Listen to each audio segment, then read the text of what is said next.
और इस वक्त 3 न्यूज़ 24 संवाददाता ग्राउंड जीरो पर हैं और 3 राज्यों से हमारे साथ जुड़ गए हैं। दिल्ली से विमल कौशिक हमारे साथ मौजूद हैं, पटना से अमिताभ ओझा और लखनऊ से अशोक तिवारी हमारे साथ जुड़ गए हैं, क्योंकि दिल्ली में बड़ी साजिश के सबूत मिले थे, जिस प्लान को डिकोड किया है। दिल्ली में सुरक्षा काफी कड़ी कर दी गई है और ड्रोन से भी नजर रखी जा रही है। अब हालात क्या है दिल्ली में, जानते हैं सीधे विमल कौशिक से। तो विमल, अभी दिल्ली में क्या सिचुएशन बनी हुई है पीएफआई को बैन करने के बाद?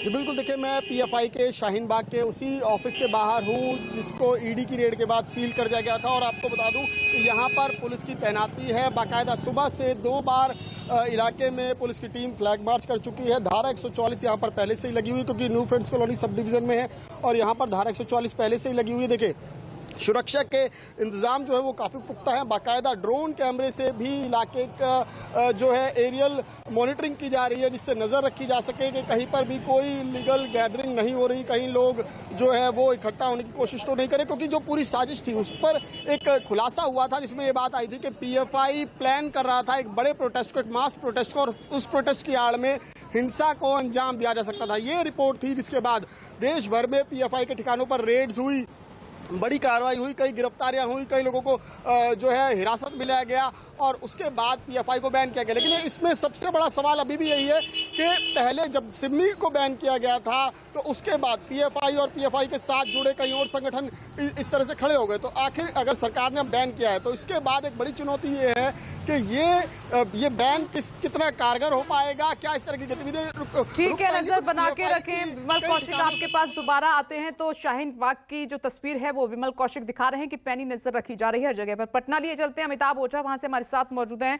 अमिताभ, वहां से भी गिरफ्तारियां हुई हैं और उधर प्रधानमंत्री नरेंद्र मोदी की रैली को पीएफआई की तरफ से एक बड़ी साजिश रची गई थी, बड़ा प्लान था, उसको डिकोड किया है। अब बैन के बाद वहां क्या असर दिखाई दे रहा है बिहार में?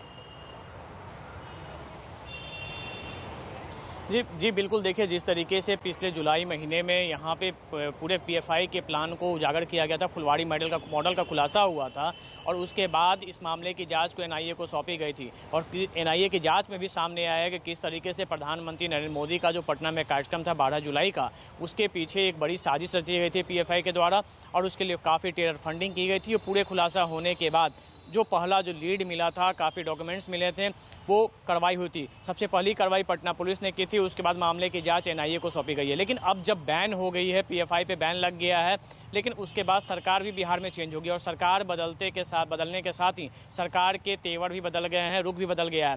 देखिए इस वक्त हमें थोड़ी देर पहले बिहार के अल्पसंख्यक कल्याण मंत्री जमा खान है, उनसे हमने बात की थी। वो सीधे तौर पर पीएफआई बैन को जो है भारत सरकार की साजिश बता रहे हैं और बीजेपी की एक एजेंडा के तहत इन्होंने बैन किया, ये बात कर रहे हैं। जबकि इससे पहले यही बिहार सरकार थी कि जो सबसे पहले बिहार पुलिस ने पटना के फुलवाड़ी मॉडल का खुलासा किया था, 4 लोगों की गिरफ्तारी हुई थी, बाद में मामले की जांच एनआईए को दी गई थी और ये माना गया था किस तरीके से एनआईए बिहार में पीएफआई किस तरह से बिहार में अपना नेटवर्क विस्तार करने में लगा हुआ है। अमिताभ, मुझे जल्दी रिएक्शन लेना होगा इस सेगमेंट में, अशोक तिवारी का भी रुख कर लेते हैं। अशोक तिवारी, यूपी को भी दहलाने की साजिश थी?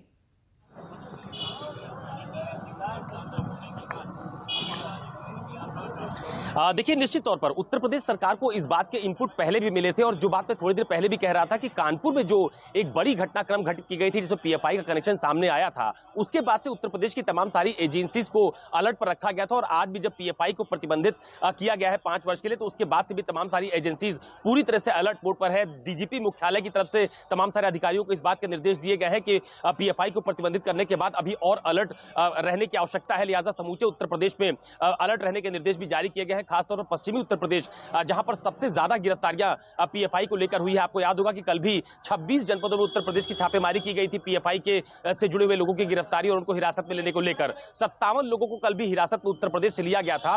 तो उत्तर प्रदेश इस लिहाज से बहुत संवेदनशील भी माना जाता है। अभी थोड़ी देर पहले मुख्यमंत्री योगी आदित्यनाथ ने बाकायदा पीएफआई पर प्रतिबंध को लेकर ट्वीट किया है और यह कहा है कि किसी भी हिंसा फैलाने वाले व्यक्ति को कतई बर्दाश्त नहीं किया जाना चाहिए। अभी थोड़ी देर पहले मैंने उत्तर प्रदेश के डिप्टी सीएम ब्रजेश पाठक से भी बात की थी, उनका भी ये कहना था कि ये बहुत स्वागत योग्य कदम है और उत्तर प्रदेश में कम से कम नजर बनाए रखें। अशोक तिवारी, रुक करते रहेंगे, वक्त इतना ही था। आप सभी का शुक्रिया। एक छोटा सा ब्रेक, हम जल्द हाजिर होंगे। देखते रहिए न्यूज़ 24। नमस्कार, मैं हूं मानक गुप्ता। अगर आपको हमारा ये वीडियो पसंद आया हो तो इसे लाइक और शेयर जरूर करें और हाँ, हमें सब्सक्राइब और फॉलो करना ना भूलें ताकि आप देश और दुनिया की कोई खबर मिस ना करें। तो जुड़े रहिए हमारे साथ और देखते रहिए न्यूज़ 24।